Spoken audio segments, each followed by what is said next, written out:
নমস্কার, সাফনাভিক নিউজ নেটওয়ার্কে স্বাগত। এবার একসাথে নবান্ন, লালবাজার এবং কালীঘাট অভিযানের কথা ঘোষণা করলেন বিজেপি নেতা, রাজ্য বিধানসভার বিরোধী দলনেতা শুভেন্দু অধিকারী। আরজি করের নির্যাতিতার বিচারের দাবি কিন্তু ক্রমশ হারিয়ে যাচ্ছে এই রাজনৈতিক ডামাডোলে।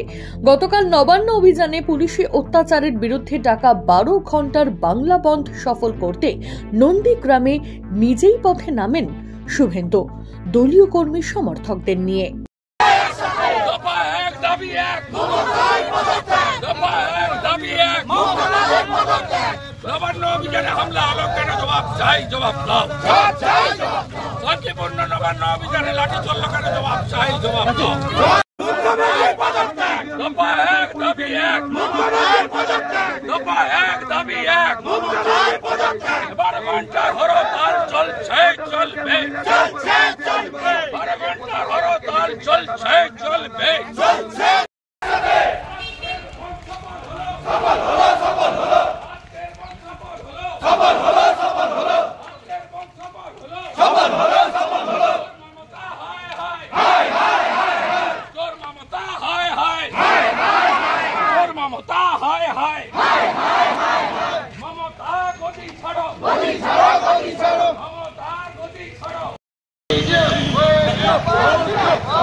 আর মিছিলের মাঝেই সাংবাদিকদের মুখোমুখি হয়ে শুভেন্দু অভিযোগ করেন, পুলিশ বিনা কারণে নবান্ন অভিযানকারী ছাত্রদের হয়রান করেছে।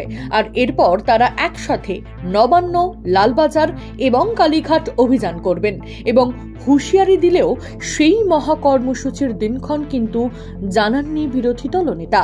এর আগে 4 জনকে ইলিগ্যাল ডিটেন করেছিল, ওদের পরিবার হাইকোর্টে যাওয়ার পরে কালকে ছেড়েছে। আজকে এই মুহূর্তে সায়নের পরিবার হাইকোর্টে। আমরা বিনীত গোয়েলের বিরুদ্ধে হাইকোর্ট করি। এদের শিক্ষা নেই, দোকান কাটা। বিনীত গোয়েল তার চেয়ার যাবে।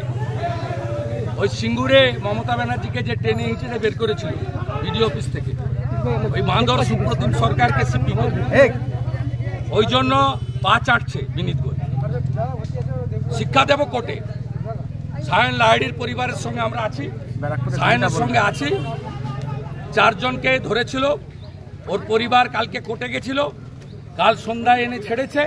কিন্তু আমরা কোর্ট করব, অ্যারেস্ট মেমো দেখাতে হবে, কেন ডিটেন দেখাতে হবে, এই গুন্ডামি বন্ধ করব। আমাদের 132 জন অ্যারেস্ট হয়েছে, কোর্টে ফরওয়ার্ড করেছে। প্রস্তুত থাকুন, একদিনে 3টে অভিযান হবে। কারা করবে জেনে যাবেন, কবে করবে জেনে যাবেন। নবান্ন, লালবাজার, কালীঘাট একদিনে। দফা 1 দাবি 1, দফা 1 দাবি 1, দফা 1 দাবি 1, দফা 1 দাবি 1। আমার বোনের রক্ত, আমার বোনের রক্ত। সব মিলিয়ে রাজ্য জুড়ে বন্ধকে কেন্দ্র করে যে বিক্ষিপ্ত পরিস্থিতি তৈরি হয়েছে, তাতে চাপা পড়ে যাচ্ছে না তো মূল দাবি, আরজি করের নির্যাতিতার বিচারের দাবি? প্রশ্ন সেটাই। ব্যুরো রিপোর্ট, নন্দীগ্রাম, সাফনাভিক নিউজ।